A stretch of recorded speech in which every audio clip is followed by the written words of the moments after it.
الحمدللہ رب العالمین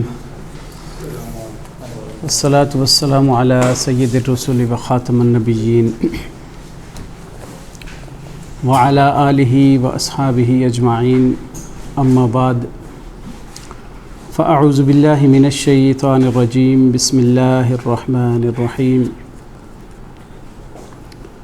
وعباد الرحمن الذين يمشون على الأرض هونا وإذا خاطبهم الجاهلون قالوا سلاما والذين يبيتون لربهم سجدا وقياما والذين يقولون ربنا اصرف عنا عذاب جهنم إن عذابها كان غراما۔ صدق الله العظيم۔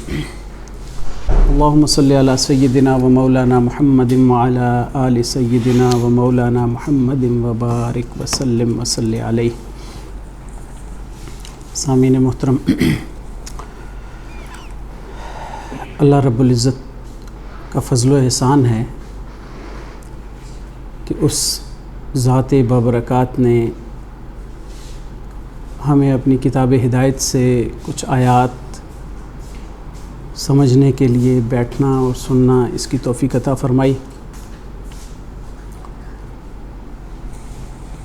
سورۃ الفرقان کی کچھ آیات تلاوت کی ہیں۔ اللہ رب العزت نے قرآن مجید فرقان حمید میں انسانیت کو مفید انسانیت بننے کے لیے اور دنیا کے لیے رول ماڈل بننے کے لیے بہت سے ایسے اقدامات اور ایسے اخلاقیات اور ایسے کردار تجویز فرمائے ہیں جن کو اگر اختیار کر لیا جائے تو دنیا کے لیے ہم رول ماڈل بن سکتے ہیں۔ سورۃ الفرقان میں سے اللہ رب العزت نے ایک خاص مضمون شروع کیا ہے۔ قرآن مجید کے مختلف مضامین کے اعتبار سے جو مختلف حصے کیے جاتے ہیں، تو ایک تقسیم ایسی ہے جس میں یہاں سے ایک حصہ شروع ہوتا ہے جس میں اللہ تعالیٰ کے تبارک ہونے کا اور برکات دہندہ ہونے کا اعلان کیا جاتا ہے۔ اس میں اللہ رب العزت نے سٹارٹ اس چیز سے لیا کہ تبارک الذی نزل الفرقان علی عبدہ، اللہ تعالیٰ نے قرآن مجید کو حق اور باطل میں فرق کرنے والی کتاب بنا کر بھیجا، اور وہ بھیجنے والی ذات اپنے بندے پہ نازل فرمایا، اور وہ برکتوں والی ذات ہے، برکات دینے والی ذات ہے۔ جس طرح قرآن حق اور باطل میں فرق کرتا ہے، ایسے ہی اللہ تعالیٰ نے اس صورت کے اندر ایک اپنے بندوں اور جو طاغوت کے بندے ہیں ان کے اندر فرق کرنے والی کچھ چیزیں بھی بیان فرمائی ہیں۔ جیسے قرآن حق اور باطل میں فرق کرتا ہے، ایسے ہی ہماری صفات اور ہمارے جو اقدامات ہیں، ہمارا کردار ہے، وہ دوسروں سے کیسے ڈیفرنٹ ہونا چاہیے وہ بھی بیان فرمایا اللہ رب العزت نے۔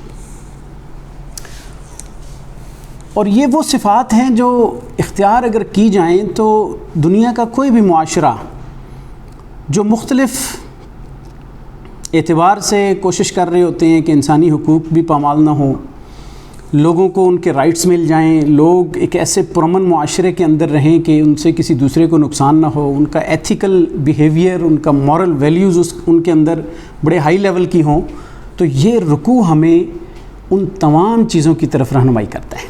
اللہ رب العزت نے ارشاد فرمایا کہ عباد الرحمن، رحمان کے بندے کون ہیں؟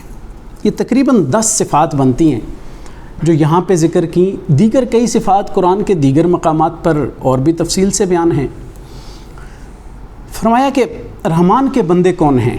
پہلی صفت یہاں پہ بیان فرمائی کہ الذین یمشون علی الارض ہونا، کہ جو زمین پر آہستگی کے ساتھ چلتے ہیں، دھیمے سے چلتے ہیں۔ اور یہ دھیما چلنا، اس سے مراد لاغر ہو کے چلنا نہیں ہے، اس میں عاجزی مراد ہے۔ یعنی چلنے کے اندر میانہ روی اسلام کے مزاج میں تجویز کی گئی ہے۔ نہ تو بہت زیادہ تیز چلنا اسلام کے مزاج میں ہے، اور نہ ہی بہت زیادہ آہستہ اور پاؤں گھسیٹ کے اور خواتین کی طرح چلنا ریکمینڈڈ ہے، بلکہ نیڈ بیسڈ تو کسی وقت بھی کوئی بھی سپیڈ ہو سکتی ہے۔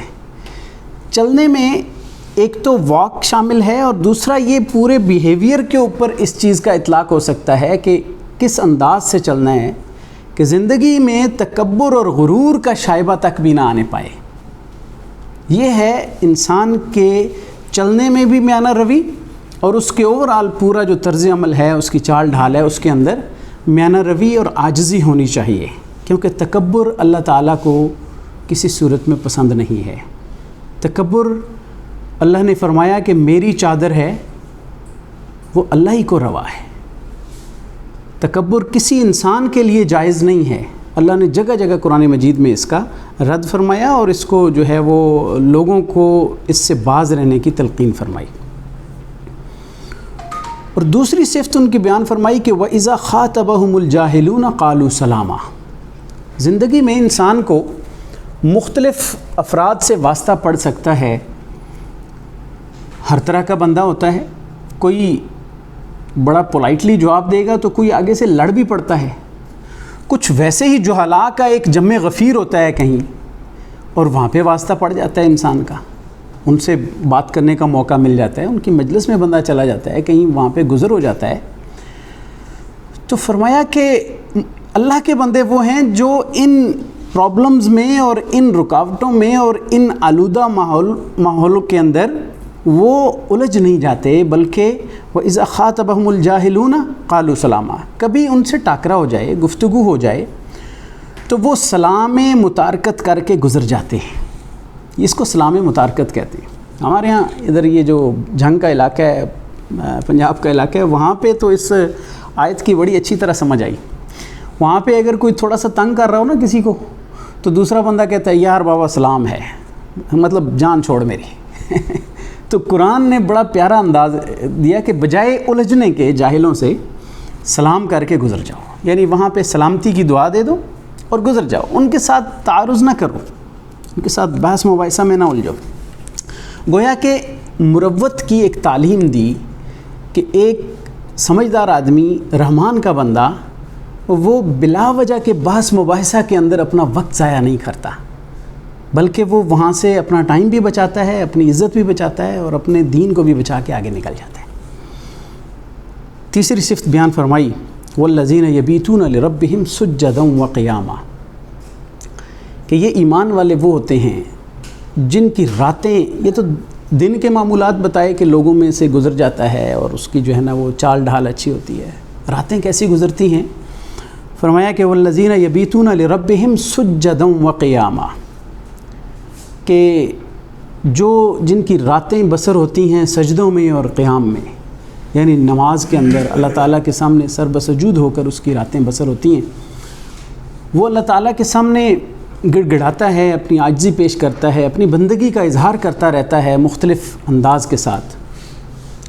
یہ اس کی راتوں کا حال ہوتا ہے. نماز رات کی پڑھ لینا، فجر کی پڑھ لینا، یہ راتوں کی نماز میں شمار ہوتا ہے. اگر صرف یہ نمازیں پڑھ کے ایک انسان سو بھی جاتا ہے تو وہ بھی اس کی رات عبادت کے اندر کنسیڈر ہوتی ہے، یعنی یہ رات کے اوقات کی نمازیں ہیں یہ. اور اگر اس میں تہجد نصیب ہو جائے تو اس سے بڑی خوش قسمتی کی بات کوئی نہیں ہے کہ وہ رات کے اندر اٹھ کے اللہ تعالیٰ سے لو لگانا، جب اللہ تعالیٰ آسمانی دنیا پہ آئے ہوئے ہوتے ہیں، اور بندے کی ہر بات پہ آمین کہنا اور اللہ تعالیٰ کا بندے سے جو ہے وہ قریب تر ہو جانا، یہ اوقات اللہ رب العزت نے نصیب فرمائے. تو عباد الرحمن وہ ہیں جو ان اوقات کے اندر اللہ تعالیٰ سے تعلق قائم کرتے ہیں. والذین یقولون ربنا اصرف عنا عذاب جہنم، یعنی ان کی صفت یہ بھی ہے کہ یہ عبادات کر کے تو اس پہ اتراتے نہیں ہیں. ایسا نہیں ہوتا کہ عبادات کر لی ہیں تو بس اس کی وجہ سے کہیں جی ہم تو بہت پہنچے ہوئے ہو گئے اور بڑے جو ہے نا ہم عبادت گزار ہیں اور ہمارا تو جنت ہمارا رائٹ بن چکا ہے اور ہم جو ہے وہ اس کے مستحق ہیں. وہ اللہ رب العزت سے دعائیں کرتے رہتے ہیں کہ ربنا اصرف عنا عذاب جہنم، عبادات بھی کرتے ہیں اور جہنم سے چھٹکارے کی دعائیں کہ یا اللہ ہم سے جو ہے نا وہ جہنم کے عذاب کو دور رکھنا. ان عذابھا کان غراما، جو اس کا عذاب مل کے رہنے والا ہے، جو انسان کو جو ہے نا وہ پہنچ جانے والا ہے. ایمان کے بارے میں آتا ہے، حضرت علی رضی اللہ عنہ سے منسوب ہے یہ قول کہ الایمان بین الخوف والرجاء، ایمان خوف اور امید کی درمیانی حالت کا نام ہے. انسان نیکیاں کرتا ہے، نیک اعمال کرتا ہے تو جنت کی امید ہوتی ہے، اور اپنی لغزشوں اور کوتاہیوں پر وہ اللہ تعالیٰ کے عذاب سے بھی ڈرتا ہے۔ تو اس کی درمیانی حالت جو کیفیت ہے اس کا نام ایمان ہے، کہ ہم اللہ تعالیٰ سے مغفرت کی امید میں رہتے ہیں اور جہنم سے چھٹکارا جو ہے وہ اس کے لیے بھی طلبگار رہتے ہیں۔ تو یہ عباد الرحمن کی ایک صفت بیان فرمائی۔ انہا ساعت مستقرم و مقامہ، یعنی یہ جہنم جو ہے یہ بہت برا ٹھکانہ ہے ٹھہرنے کے اعتبار سے اور ٹھکانے کے اعتبار سے۔ ایک اور صفت بیان فرمائی کہ والذین اذا انفقوا لم یسرفوا ولم یقتروا وکان بین ذلک قواما، کہ اللہ کے بندے اور رحمان کے بندے وہ ہیں جو اپنے خرچ کرنے کے اندر اعتدال سے کام لیتے ہیں، کہ لم یسرفوا، نہ تو اسراف کرتے ہیں۔ اسراف کہتے ہیں ناجائز چیزوں پہ خرچ کرنا، ناجائز چیزوں پہ خرچ کرنے کو اسراف کہا جاتا ہے۔ تبذیر بھی ایک لفظ استعمال ہوتا ہے، ناجائز چیزوں پہ جو خرچ کیا جائے اس کو تبذیر کہتے ہیں۔ اسراف بعض اوقات جائز یا ناجائز کی تمیز کیے بغیر بلا وجہ خرچ کرتے رہنا، اس کو اسراف کہا جاتا ہے۔ اور اقتار کہتے ہیں کہ کہیں ضرورت ہے خرچ کرنے کی، وہاں پہ بھی خرچ نہ کرے۔ تو ایمان والوں کی صفت یہ ہے کہ وہ اس کے درمیانی حالت میں رہتے ہیں، اپنی ضرورت پہ خرچ کرتے ہیں، بلا ضرورت خرچ نہیں کرتے۔ جہاں خرچ ہونا ہے، دین کے اوپر خرچ ہونا ہے، اپنے دوست احباب کے اوپر خرچ ہونا ہے، وہ لازمی اس میں بڑھ چڑھ کے حصہ لیتے ہیں۔ اپنے اہل و عیال پہ خرچ ہونا ہے، اس کو وہ لازمی اس پہ خرچ کرتے ہیں۔ لیکن فضولیات کے اندر، اپنی لہو و لعب کے اندر وہ بالکل اپنا جو ہے نا وہ پیسہ ضائع نہیں کرتے۔ وَكَانَ بَيْنَ ذَلِكَ قَوَامًا، وہ اس کی درمیانی حالت میں رہتے ہیں۔ یعنی اس کو امت وسط بنایا ہے، ہماری امت کو کئی اعتبار سے۔ ان کے معمولات افراط اور تفرید سے پاک ہیں، ان کا جو دین کے اندر غلو اور بہت زیادہ حد سے بڑھ جانا یہ پسندیدہ نہیں ہے۔ اسی طریقے سے جو ان کا خرچ کرنا ہے وہ قرآن مجید میں اس کی اور کئی انداز سے اس کو سمجھایا گیا۔ حدیثوں میں آتا ہے ما عال من اقتصد، جس نے میانہ روی اختیار کی وہ کبھی تنگ دست نہیں ہوتا۔ اب اسی قانون کو اگر ہمارے ملک کے حکمران اختیار کر لیں تو یعنی جہاں جائز ضرورت ہوتی ہے وہاں خرچ کریں، اور جو فضولیات ہیں اس کو خرچ نہ کریں۔ آج جو ہمارے سامنے یہ چیزیں ہیں، ہمارے ملک کے حالات بگڑے ہوئے ہیں، صرف یہی وجہ ہے کہ ہم نے میانہ روی سے کام نہیں لیا۔ ہمارا ایک ایک آفیسر، ایک ایک حکمران جب اٹھتا ہے تو وہ کروڑوں اور اربوں روپیہ بلا وجہ لگا دیتا ہے اور اس کا کوئی چیک اینڈ بیلنس نہیں ہے۔ اور ہماری عوام پر خرچ کرنے کی باری آتی ہے تو بلک رہی ہے عوام، اور عوام کو بنیادی ضروریات اور بنیادی سہولیات اسٹیٹ نہیں دے پا رہی۔ تو وجہ آج یہی ہے کہ یہی ایک بیسک جو ایک ایلیمنٹ تھا ہمارے معاشرے کے اندر جو اس کو اختیار کیا جا سکتا تھا اور اس سے بچا جا سکتا تھا اس معاشی بدحالی سے، وہ یہ اقتصادیات کا بنیادی جو قانون ہے، جو فطری قانون ہے، اس سے انحراف ہے جو آج ہم بھگت رہے ہیں۔ ہماری معیشت دیکھیں، قرضوں پہ قرضے چڑھائے جا رہے ہیں، اپنی عیاشیوں کے لیے قرضہ لیا جاتا ہے۔ پبلک کو کسی قرضے کا آج تک کیا ریلیف ملا ہے؟ پرابلم ان کو ہو رہی ہوتی ہے کہ جن کے وہ لیول آف تعیش جو ہے، ان کی جو لگژریز کا جو لیول ہے وہ بڑا ڈاؤن ہو چکا ہوتا ہے، اس کو نارمل کرنے کے لیے پھر اگلے مرحلے پہ جا کے قرضے لیتے ہیں کیونکہ وہ عادی ہو چکی ہیں۔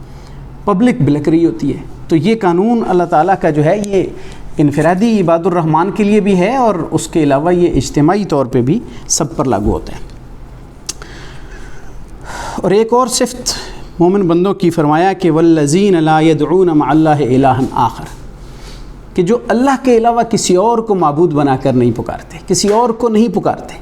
یہ بہت بڑی صفت ہے جو مومن کی اللہ رب العزت نے قرآن مجید میں بے شمار جگہوں پہ جو بیان فرمائی ہے کہ جو پکارنا ہے نا، پکارنا یہ عبادت ہے۔ الہ معبود کو کہتے ہیں۔ یاد رکھیے کہ اگر کسی ہستی کو دو نیتیں رکھ کے پکارا جائے تو وہ اس کی عبادت بن رہی ہوتی ہے۔ ایک یہ قرآن مجید کی آیات کا خلاصہ ہے یہ، ایک یہ کہ جس کو پکار رہا ہے وہ میرے تمام خفیہ حالات سے واقف ہے، میری تمام پوشیدہ باتوں سے واقف ہے، اور وہ سب چیزوں کو جانتا ہے۔ اور دوسری، وہ ہر چیز پہ قادر ہے، وہ ساری مشکلات دور کر سکتا ہے، اور وہ میرے مسائل حل کر سکتا ہے، اور وہ مختار ہے، مختار کل ہے۔ یہ دو صفات کسی کے اندر سمجھ کر اس کے لیے تعظیم بجا لائی جائے گی تو وہ اس کی عبادت ہوگی، اس کو پکارا جائے گا مشکل میں تو یہ اس کی عبادت ہوگی، غائبانہ پکارا جائے گا۔ تو اللہ نے یہ دو صفات عبادت کے ساتھ معبود کی خاص صفات کے طور پہ ذکر فرمائی ہیں۔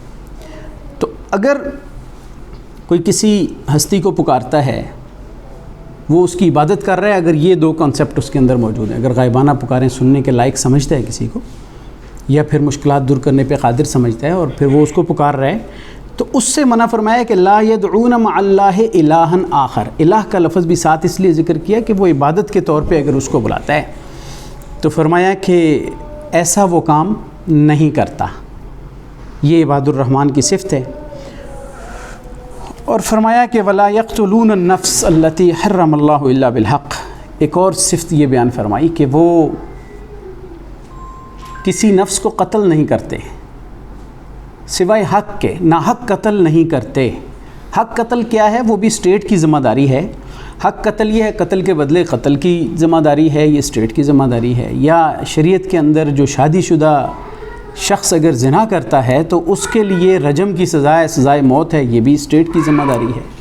اسی طرح جو ایک اور مرتد جو ہو جاتا ہے دین قبول کرنے کے بعد اگر اس سے پھر جاتا ہے تو اس کو ایک خاص وقت تک روک کے دوبارہ تلقین کی جاتی ہے، اگر وہ باز نہیں آتا تو پھر اس کے لیے سزائے موت تجویز کی جاتی ہے۔ پوری دنیا میں ہر آئین سے غداری کی سزا موت رکھی گئی ہے، تو اسلام کا آئین قبول کرنے کے بعد اگر کوئی اس سے غداری کرتا ہے تو اسلام کے آئین کی غداری کی سزا بھی اسلام نے موت رکھی ہوئی ہے۔ یہ ہے قتل حق۔ تو فرمایا کہ اس کے علاوہ کسی جان کو وہ قتل نہیں کرتا۔ یہ عباد الرحمن کی صفت ہے، التی حرم اللہ الا بالحق ولا یزنون۔ اور ایک صفت یہ ہے کہ وہ زنا کے قریب نہیں جاتے، زنا نہیں کرتے، بدکاری سے بچتے ہیں۔ اور بدکاری جو ہے وہ بہت سارے گناہوں کو اپنے اندر لے کے آتی ہے، تو یہ بھی ان کی صفت ہے کہ وہ بے حیائی اور بدکاری سے دور رہتے ہیں۔ ومن یفعل ذلک یلقی اثاما۔ اور اگر جو ایسا کرتا ہے تو اس کو وہ بہت بڑا گناہ پاتا ہے، بہت بڑی جو ہے وہ گناہ کا درجہ پاتا ہے۔ بعض روایات میں آتا ہے کہ اثامہ جو ہے وہ جہنم کے اندر ایک جگہ ہے جو اس کو ملتی ہے اور اس کے اندر بہت زیادہ اس کو سزا دی جاتی ہے۔ یضاعف لہ العذاب یوم القیامہ۔ قیامت کے دن اس کو دگنا عذاب دیا جائے گا، کیونکہ یہ جو گناہ ذکر کیے ہیں نا کہ اللہ کے ساتھ کسی اور کو پکارنا، اس کے علاوہ جو ہے وہ قتل کرنا اور یہ زنا وغیرہ، یہ کبائر میں سے آتا ہے، اس کا دگنا عذاب ملے گا۔ یضاعف لہ العذاب، شرک کی وجہ سے ایک گناہ اور ایک گناہوں کی وجہ سے گناہ، تو دگنا اس کو عذاب ملے گا یوم القیامت، قیامت کے دن۔ ویخلد فیہ مہانا، اور اس میں وہ ذلیل و رسوا کر کے داخل کیا جائے گا۔ ہاں، اللہ رب العزت نے جہاں انسان کو تخویف دی ہے، خوف دلایا ہے جہنم کا، وہاں تبشیر اور بشارت دینے والا عمل بھی کیا ہے کہ جہاں اپنے عذاب سے ڈرایا ہے وہاں جنت کی خوشخبری بھی دی ہے اور وے آؤٹ بھی دیا ہے بندے کو کہ اگر کسی نے آج تک زندگی اسی طرح گزاری ہے تو نیکسٹ کیا ہوگا۔ اگر وہ ریورس ہونا چاہتا ہے، واپس آنا چاہتا ہے، وہ لوٹنا چاہتا ہے، تو اللہ نے فرمایا الا من تاب، مگر جس نے توبہ کر دی وہ اس سے بچ جائے گا۔ وآمن، ایمان لے آیا، یعنی یہ حالت کفر سے، حالت شرک سے وہ واپس آ گیا، ایمان لے آیا۔ وعمل عملا صالحا، اور نیک اعمال اس نے جاری کر لیے، ایمان اور نیک اعمال شروع کر دیے۔ فاولئک یبدل اللہ سیئاتہم حسنات، تو یہ وہ لوگ ہیں جن کی اللہ تعالیٰ برائیوں کو نیکیوں میں بدل دے گا، یعنی برائیوں کی جگہ نیکیوں کی توفیق دے گا۔ اور بعض روایت میں تو یوں آتا ہے کہ برائیوں کے بدلے اللہ تعالیٰ نیکیاں لکھ دے گا اگر توبہ کر لیتا ہے، سچی توبہ وہ۔ وکان اللہ غفور الرحیمہ، اور بے شک اللہ تعالیٰ بخشنے والا ہے اور رحم کرنے والا ہے۔ اس کے نزدیک تو ایک بندہ توبہ کرے تو صحیح، کتنی دفعہ اللہ رب العزت جو ہے وہ آ کے انسان کو ندا لگاتا ہے کہ ہے کوئی توبہ قبول کرنے والا، توبہ کرنے والا کہ میں اس کی توبہ قبول کروں، ہے کوئی مجھ سے مغفرت مانگنے والا کہ میں اس کی مغفرت کروں۔ اللہ رب العزت کی صدائیں رات کے اوقات میں جو ہے وہ انسان کے لیے آتی ہیں، احادیث بھری پڑی ہیں ان چیزوں سے۔ تو انسان جب توبہ کرتا ہے تو اللہ تعالیٰ توبہ قبول کرنے میں خوشی کا اظہار کرتا ہے۔ اللہ رب العزت فرمایا وکان اللہ غفور الرحیمہ۔ یہ تو کفار کے لیے تھا کہ وہ توبہ کر کے ایمان میں آ جائیں، اور اگر کوئی مومن ہے ان کے لیے فرمایا ومن تاب وعمل صالحا، اگر کوئی مومن ہے گناہوں میں مبتلا ہو گیا تو اس کے لیے بھی فرما دیا جس نے توبہ کی اور نیک اعمال کیے فإنہ یتوب الی اللہ متابا، تو وہ اللہ کی طرف جس طرح لوٹے گا نا تو وہ بڑا اس کو ویلکم کیا جائے گا، وہ صحیح اللہ کی طرف لوٹے گا خوش و خرم، اور بڑا ویلکم کیا جائے گا اس کو، اللہ تعالیٰ کی طرف لوٹنا اس کا بڑا خوش آئند ہوگا۔ ایک اور صفت ذکر فرمائی والذین لا یشہدون الزور، کہ وہ کسی بیہودہ اور فضول چیز، فضول کام پر ظاہر نہیں ہوتے، وہاں پہ موجود نہیں ہوتے، اس کمپنی کو جوائن نہیں کرتے۔ ایک اس کا مطلب ہے والذین لا یشہدون الزور، کہ وہ جھوٹی گواہی نہیں دیتے۔ دونوں معنی بیان کیے مفسرین نے کہ جھوٹی گواہی دینا بھی در حقیقت یہی ہوتا ہے کہ غلط چیز پہ اپنے آپ کو وہ پیش کر رہا ہے کہ میں موجود تھا۔ تو اسی طرح وہ شرک اور بدعات اور یہ جو معصیت کے کام ہوتے ہیں ان پہ وہ نہیں موجود ہوتا، ایسی مجلسوں سے، ایسی محفلوں سے، ایسے ماحول سے وہ اجتناب کرتا ہے۔ وَإِذَا مَرُّوا بِاللَّغْوِ مَرُّوا كِرَامًا، اگر وہ کسی بیہودہ محفل کے پاس سے گزرتا ہے جہاں شرک اور معصیت کی باتیں ہو رہی ہوں، جہاں بیہودگی اور لہو و لعب کی باتیں ہو رہی ہوں، فضولیات کا ارتکاب ہو رہا ہو، تو مَرُّوا كِرَامًا، وہ بڑی باعزت طریقے سے اور بڑی جو ہے وہ اعزاز کے ساتھ وہاں سے گزر جاتا ہے، اس میں الجھتا نہیں ہے۔ ایک مسلمان اپنا وقت قیمتی بناتا ہے، اس کا وقت ضائع ہوتا ہے۔ ایک مسلمان اپنے ایمان کو بچاتا ہے، وہاں پہ اس کا ایمان ضائع ہونے کا خطرہ ہوتا ہے۔ تو ایسی محفلیں اور مجلسیں اور ایسی جو ہے وہ گیدرنگز جہاں پہ ایمانیات تباہ کیے جا رہے ہوں، جہاں پہ اخلاقیات تباہ کیے جا رہے ہوں، جہاں پہ اوقات تباہ کیے جا رہے ہوں، ایک عباد الرحمن کی یہ شان ہے کہ وہاں سے بڑی شائستگی اور اکرام کے ساتھ وہاں سے وہ گزر جاتے ہیں، اس میں الجھتے نہیں ہیں، وہاں اپنا ٹائم ویسٹ نہیں کرتے۔ اور ایک صفت بیان فرمائی والذین اذا ذکروا بآیات ربہم لم یخروا علیہا صما وعمیانا، کہ ان کی یہ صفت ہے کہ جب ان پر اللہ رب العزت کی آیات تلاوت کی جاتی ہیں تو لم یخروا علیہا صما وعمیانا، وہ اس پر اندھے اور بہرے ہو کر نہیں گر پڑتے۔ یعنی ایک مسلمان کو اپنے ہی مذہبی کتاب کی آیات کے بارے میں کیسی عجیب تعلیم دی جا رہی ہے کہ بھئی اگرچہ قرآن کی آیت آتی ہے نا تو اس پہ غور و فکر کرتے ہیں، تحقیق کرتے ہیں، اس کا مفہوم سمجھنے کی کوشش کرتے ہیں۔ اس پہ ایک معنی اس کا یہ ہے کہ وہ اس کو بغیر تحقیق کے آگے نہیں گزرتے اس سے، اور دوسرا معنی مفسرین نے یہ بیان فرمایا ہے کہ جیسے کفار کو اللہ کی آیات بیان کی جاتی تھی نا تو وہ بت بنے سنتے تھے، ان سننے انسنی کر دیتے تھے، یعنی وہ اندھے اور بہرے بن جاتے تھے کہ جیسے کوئی چیز سنی نہیں ہے۔ تو مومن ایسے نہیں ہوتے، بلکہ قرآن کی آیات کو سنتے ہیں تو اثر لیتے ہیں، اثر لے کے اس پہ عمل کرتے ہیں۔ وہ مشرکین اور منافقین اور کفار کی طرح وہ بت بن کے نہیں بیٹھ جاتے کہ قرآن کی آیات آئی ہیں ہمیں سمجھ نہیں آ رہی، ہمیں اثر ہی کوئی نہیں ہو رہا، ہم اس کا اپنی زندگی میں اثر ہی نہیں لے رہے، ہم اس کی اہمیت کو ہی نہیں سمجھ رہے۔ یعنی ہمارے ہاں آج بھی آپ دیکھ لیں کہ اس وقت ہمارے معاشرے کے اندر سب سے زیادہ اگر کوئی چیز غیر اہم ہو چکی ہے تو وہ دروس قرآن ہو چکے ہیں۔ آپ درس قرآن کی محفل لگائیں، آپ کوئی کنسرٹ رکھ لیں، دونوں میں موازنہ کریں کتنے لوگ کہاں پہ جاتے ہیں۔ ہمارے ہاں یہ ایک مزاج بن چکا ہے کہ جو کامیابی اور نجات کا پورا ایک لاہ عمل اللہ تعالیٰ نے ہمیں دیا ہے، اس کو سننے کے لیے، اس کا بندوبست کرنے کے لیے، اس کو ارینج کرنے کے لیے نہ ہمارے پاس ٹائم رہے، نہ ہمارے لوگوں کی ترجیحات میں شامل رہے، اور نہ ہمیں اس کی اہمیت کا احساس ہے جس کتاب نے ہمیں کامیاب کرنا تھا۔ تو مومن کو فرمایا گیا کہ وہ اس پہ غور کرتے ہیں اور اس پہ عمل کرتے ہیں۔ والذین یقولون ربنا هب لنا من ازواجنا وذریاتنا قرۃ اعین واجعلنا للمتقین اماما، عباد الرحمن وہ ہوتے ہیں جو اللہ تعالیٰ سے ایسی ایسی دعائیں کرتے رہتے ہیں کہ جس میں وہ اپنی فیملی کے لیے فکر مند ہوتے ہیں۔ فرمایا کہ وہ یہ دعا کرتے ہیں ربنا هب لنا من ازواجنا وذریاتنا، اے اللہ ہمیں ہماری ازواج، ہماری بیویوں سے، ہماری اولاد سے قرۃ اعین، آنکھوں کی ٹھنڈک عطا فرما، یعنی ہماری اولاد کو ایسا بنا دے کہ ہماری آنکھوں کو ٹھنڈک مل جائے۔ اور آنکھوں کو ٹھنڈک اولاد کی طرف سے، ازواج کی طرف سے تب ملے گی اس گئے گزرے دور میں جب وہ دینی ماحول کے اندر شامل ہوں گے، دینی ماحول کے اندر رہیں گے، ان کی تعلیم علم نافع ہوگی، ان کی جو تربیت ہوگی وہ اعلیٰ لیول کی ہوگی، اور وہ اسلامی اور دینی تربیت کے اندر پروان چڑھیں گے تو آٹومیٹکلی ان کی طرف سے جو اعمال صادر ہوں گے، ان کا جو اخلاق اور بیہیویئر ہوگا وہ دیکھ دیکھ کر انسان کی آنکھوں کو ٹھنڈک ملے گی۔ اگر ہم اپنی ترجیحات بدل دیں، ہم اپنے بچوں کو اخلاقی تربیت، دینی تعلیم اور ایسے ماحولوں سے دور کر دیں گے تو پھر رونے کی ضرورت نہیں ہے، پھر اس کو انجوائے کرو۔ اپنی اولاد کو ایسے راستے خود تجویز کر دیے جائیں کہ جو اس کو جہنم کی طرف لے کے جا رہے ہیں، اس کو جو ہے بے راہ روی کی طرف لے کے جا رہے ہیں، اس کو بے دینی کی طرف لے کے جا رہے ہیں، پھر ظلمت شب کا گلہ کرنا شروع کر دو کہ جی حالات بڑے خراب ہو گئے ہیں، اولاد بات نہیں مانتی، اولاد دینداری پہ نہیں چلتی، نماز نہیں پڑھتی، ہماری بات نہیں مانتی، ہمیں پھینک دیا، ہماری اطاعت نہیں کرتی، تو کیسے کرے گی؟ اولاد سے قرۃ اعین اگر ٹھنڈک آنکھوں کی لینی ہے تو یہ فیصلہ آج ہمیں کرنا ہوگا کہ ہمیں انہیں ایک اچھے ماحول کے اندر لے کے جانا ہے۔ سیاست کے اندر ہیں تو ہم ان سے یہ مطالبہ کریں کہ بجائے اپنے اوقات ایسی سیاست کے اندر ضائع کرنے کے جس کے اندر سوائے ظلم، استحصال اور نام و نمود کے علاوہ کچھ نہیں ہے، ادھر ان کو لے کے جاؤ کہ اگر سیاست کا شوق ہے تو ایسی جگہ پہ جا کے اپنی صلاحیتیں استعمال کرو جہاں سے آنکھوں کی ٹھنڈک بنو۔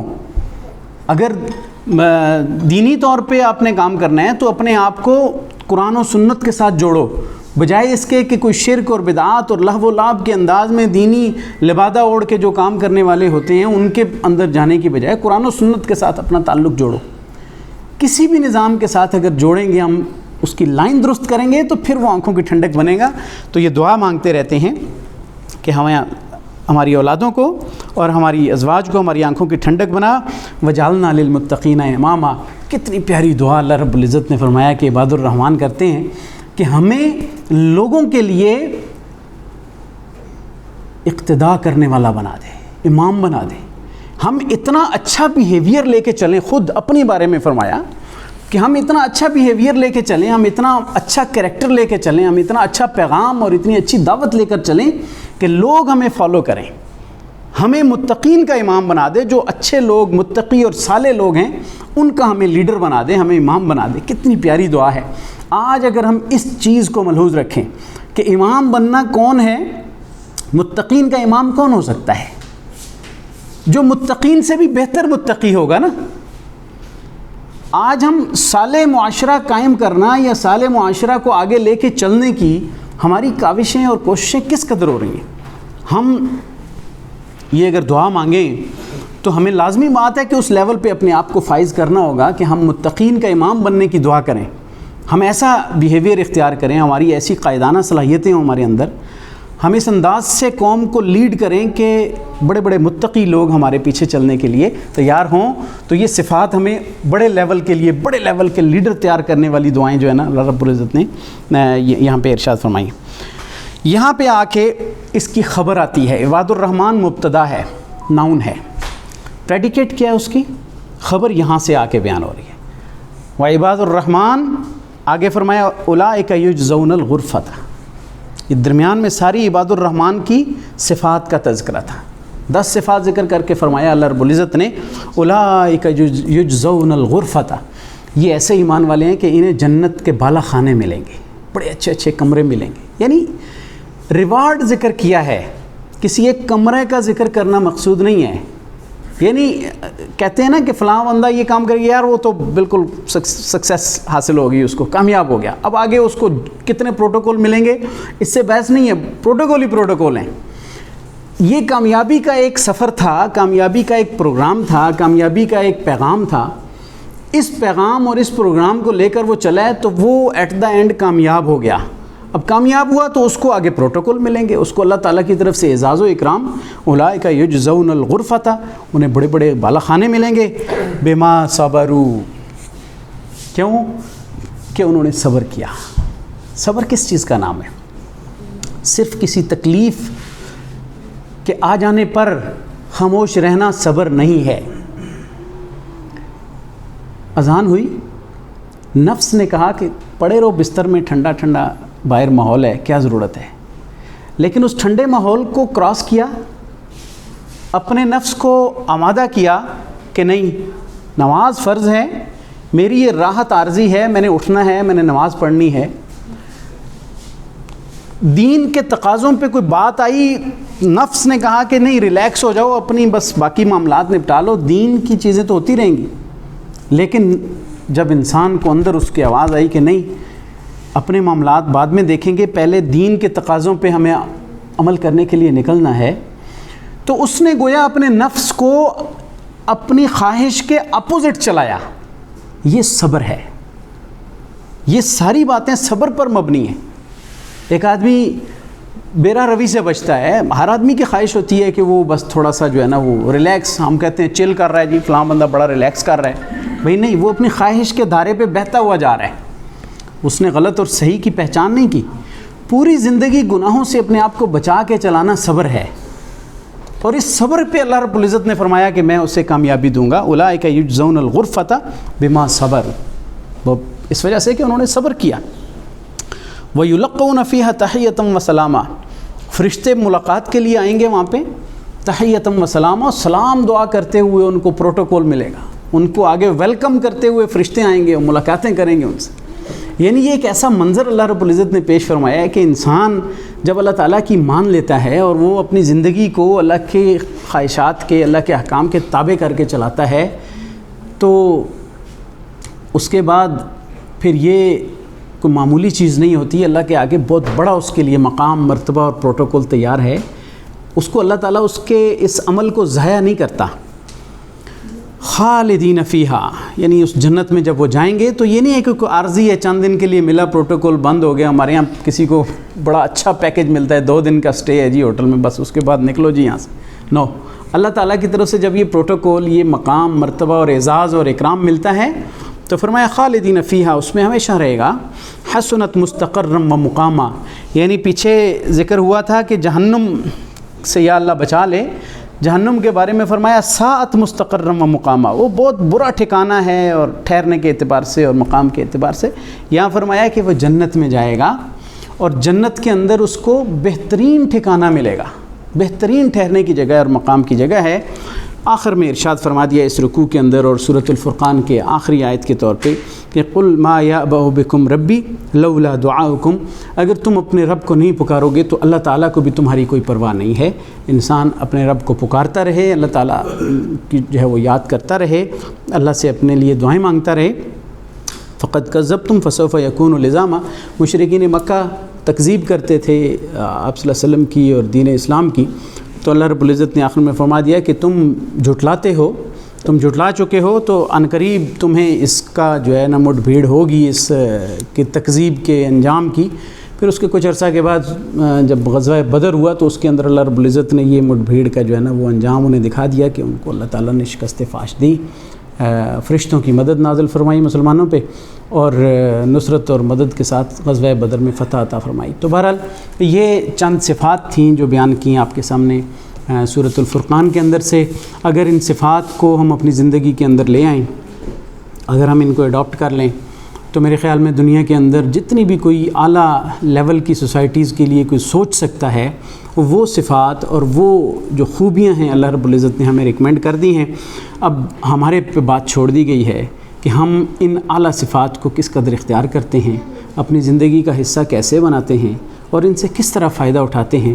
اللہ تعالیٰ سے دعا ہے کہ اللہ تعالیٰ جو کچھ کہا گیا سنا گیا اس پہ عمل کرنے کی توفیق عطا فرمائے اور ان صفات کو ہمیں اختیار کرنے کی توفیق عطا فرمائے. وآخر دعوانا ان الحمد للہ رب العالمین.